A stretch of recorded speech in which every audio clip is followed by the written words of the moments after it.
In this lecture we will see how we can use the span tag, but before we do that, if you like the videos I create, consider subscribing and help this channel grow. Now let's go back to our video. In this example, to show how the span work, I will write just one simple paragraph, and in this paragraph I will write what color do you like, green or red, and we save this paragraph.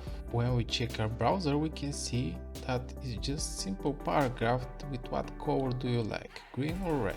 Now here I will use the span for the green color. I'll put it inside, and here I will write a style which will be color green. To make it more clear, I'll make it on 3 lines, and I'll write a second span for the red color. I take the red color inside, and here I will say again style with color red.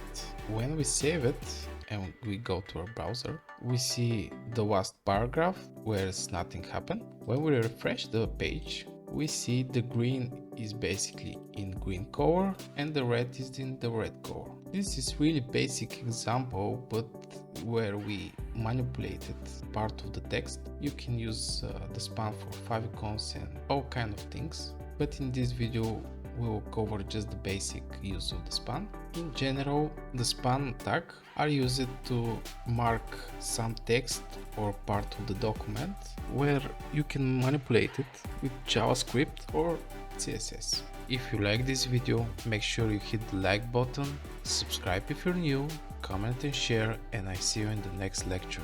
Thanks for watching.